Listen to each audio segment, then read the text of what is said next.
Good morning, everyone. Welcome to News Center Maine's Political Brew. Glad you could be with us. Joining us on the brew this week are former state senator and mayor of Portland Ethan Strimling, and sitting in for Phil Harriman is former House Republican leader Joe Bruno. Good to see you again. Good morning. Thanks for having me.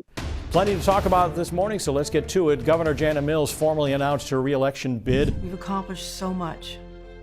I'm running for re-election because there's so much left to do. Not with a rally while turning in signatures, as Paul LePage did a few weeks ago, but with a video attached to a fundraising pitch. Now, the message is very carefully controlled. I'll start with you, Joe. Is this a good way for a governor to launch a re-election campaign? In my opinion, you want to get your base rallied up and excited about your re-election. And I don't think sending out a video is the way to do it. And someone like me would question, okay, why aren't you out there and letting people ask you questions about why you're running for re-election?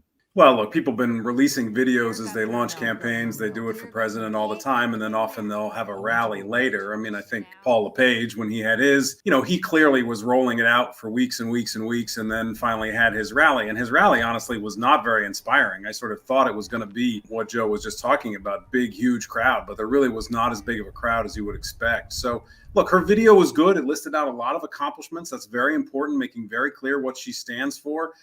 Started to talk a little bit about what she's going to do next time. The only thing I'd say is it might have been a few too many issues. Maybe we're really going to have to focus this in, be a clear fighter.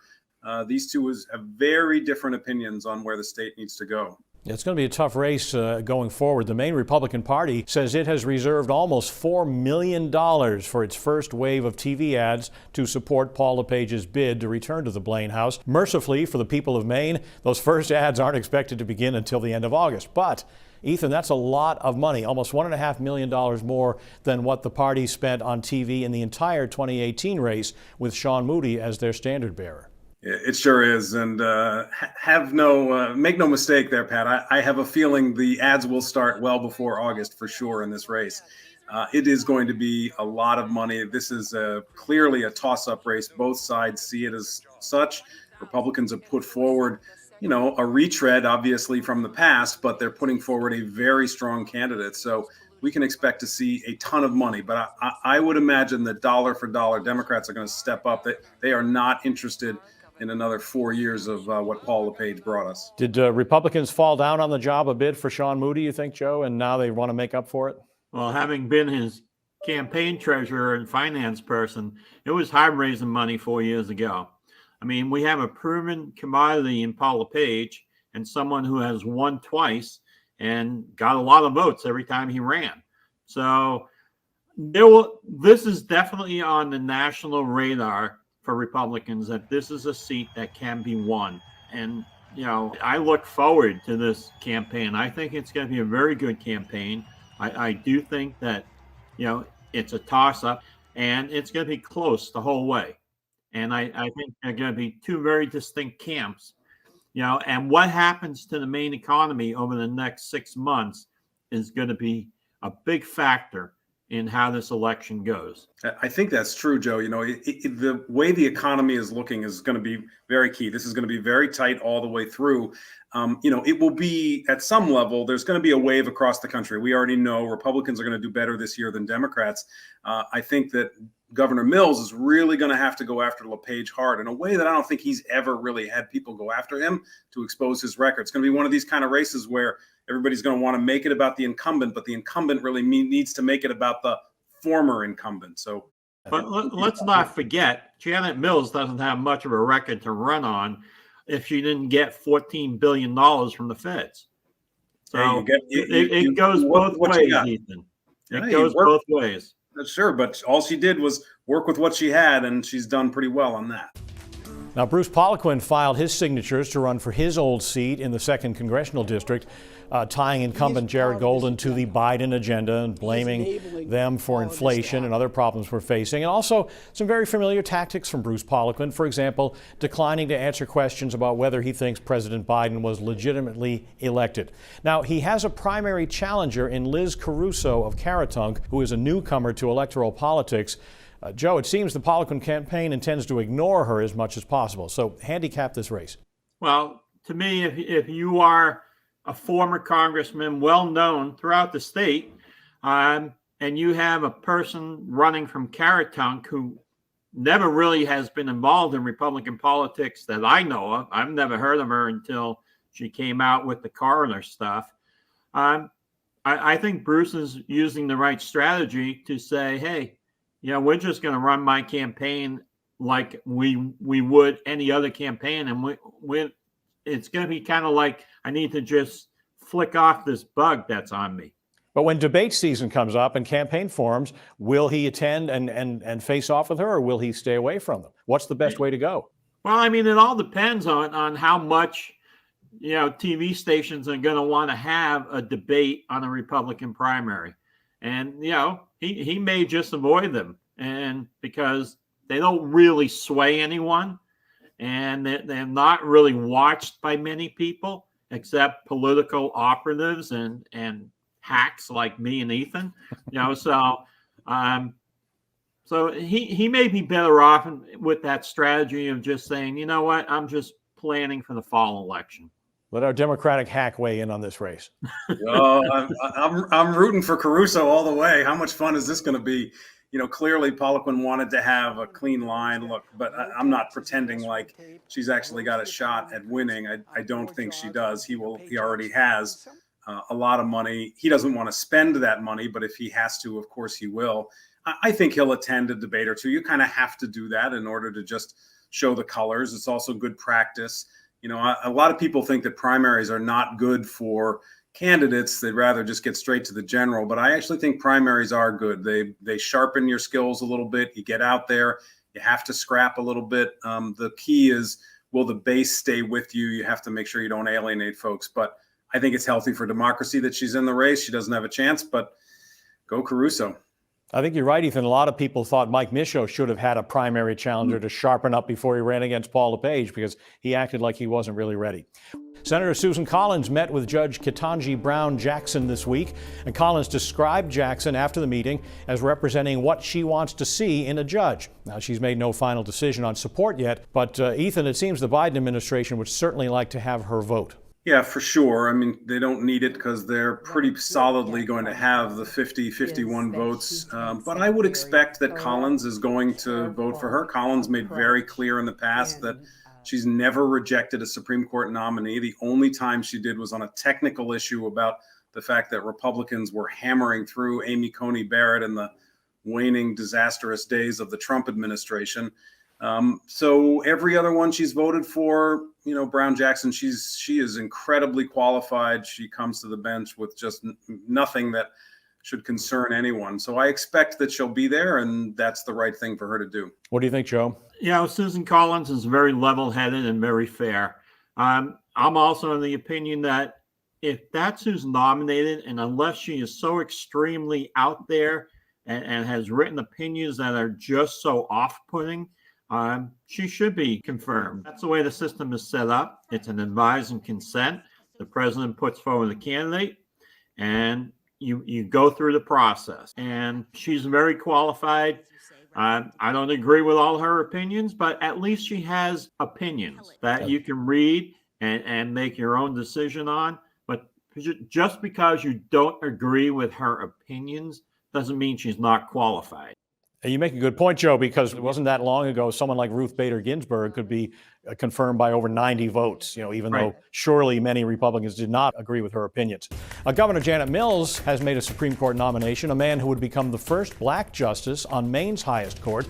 Judge Rick Lawrence has served on the district court for 22 years, primarily in Androscoggin, Oxford, and Franklin counties. If confirmed by the legislature, Judge Lawrence would succeed Justice Ellen Gorman, who's retiring.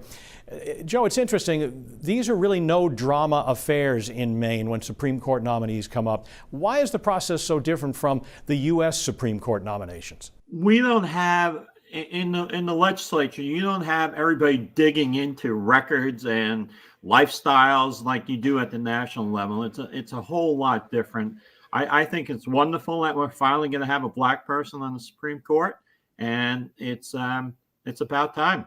Maine is, the Maine Senate, they hold these Judiciary Committee hearings, and most of the time people personally know the person who's being appointed. And it really is, you never hear really tough questions because not everybody is a lawyer who serves on that Judiciary Committee. But unless there's something egregious, it will be a slam dunk. Ethan? Are you saying they know them personally because they had a few traffic tickets they had to deal with the judge or something? That's why I avoid Oxford and Androscoggin counties all the time. Yeah. Look, I mean, this guy, what a qualified judge. The only piece of this that's confusing to me is how is it that he did not get promoted sooner? 22 years on the district court, a very long time. A man of this stature should have been moved forward a long time ago. I'm very pleased that it's happening. And you know, I think Maine really does set a standard. We look at people's records. I think those hearings are solid. I was never on the Judiciary Committee, but I attended some when judges were being appointed by Baldacci. And, you know, they do a very good job looking at the record, and they don't get into all of the other games that people can get into in some other states. So hopefully his nomination will be smooth and he'll be appointed soon. The legislature's hard at work right now on a very busy calendar. One controversial bill could make it harder for police to pull people over for minor offenses. It would make some traffic violations secondary offenses, such as having a headlight out or driving with an expired registration. Supporters of the bill say it's meant to prevent racial profiling by eliminating what's called a pretextual stop. That's when an officer pulls someone over for a minor offense in order to really investigate something else. Opponents believe this could make the roads less safe. Ethan, what do you make of it? This is one of the foremost issues that folks who are looking at police reform see as the beginning of, as the core of racial profiling, other than the inherent institutional racism. But clearly these kinds of stops are happening much more to people of color in Maine, as in across the country. These are not reasons that people should be pulled over. They're not, in some way or another going to create a hazardous situation. I think they're going to try to create some amendments to it to make sure that it's, if somebody's got if they see a violation where there's a kid who's not in a car seat, that obviously you should be able to pull somebody over because somebody's life's at risk. But these are really sketchy ways that cops manipulate the laws in order to try to dig deeper into somebody, and they shouldn't be allowed to do it. How do you feel, Joe? Well, I definitely don't feel like Ethan does. I don't believe cops are inherently just pulling people over and racially profiling the state of Maine. I mean, there have been cases, and we've heard of some of them on the news, obviously. But some things, like you can't pull somebody over for not registering their car. Why bother registering your car at that point? You have taillights or headlights out and you can't pull someone over. That's a dangerous situation, because if you're driving down the road at night and somebody's headlight is out, it really makes it difficult to drive and not be able to see the car fully. I think it's an overstretch and an overreach, and using racial profiling as the reason doesn't make sense to me. Yeah, but Joe, we do have the evidence that makes clear that people of color in Maine are pulled over more than everybody else with these kinds of stoppages. And what we're also talking about is, somebody forgets to use their turn signal. So all of a sudden, a cop has the ability to pull you over, question you, check out your car. Clearly, the cop is pulling somebody over because they suspect through their gut that something else might be wrong. But if there's a public safety issue, of course the police officer can pull you over. That's not a question. This is an issue of, are we going to allow cops to pull people over because their gut says, oh, their tire touched the yellow line in the middle of the road. Technically, that's a violation. I can now pull you over and check you out. I have a lot more faith in the police than you do, Ethan. I don't think somebody would get pulled over for touching the yellow line. Yep. But if you don't use your turn signal or you cut somebody off, yeah, I think that's every reason to be pulled over. Also in Augusta, lawmakers are pushing for some statewide measures to help promote affordable housing.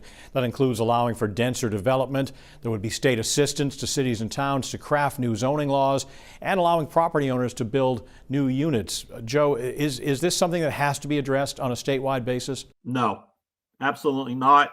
Leave me alone. I'm a selectman in Raymond. I've been a selectman here for 15 years. Leave us alone. We know how to zone our area, our town. We keep people like Ethan out of it, which, we zone for that. And honestly, this should not be a state level decision. You want affordable housing, you make it, there are ways to make housing affordable, but you don't have to change all the zoning laws to do it. What do you think, Ethan? Well, I think Joe just sort of proved the point, which is that, we want to do it our way. Don't come in and tell us how to do it. And what ends up happening is that nobody creates the affordable housing that's needed all across the state. Places like Portland become the epicenter. Now, we need to build more affordable housing in Portland as well, but we need surrounding communities because it's good for the state of Maine. It's good for our economy and it's good for our population. So this bill is very important, and hopefully it will get through in some substantial way to basically say, look, no, you cannot simply exclude a project because you don't like the affordability standards of it. That is a form of redlining that should not be allowed in the state.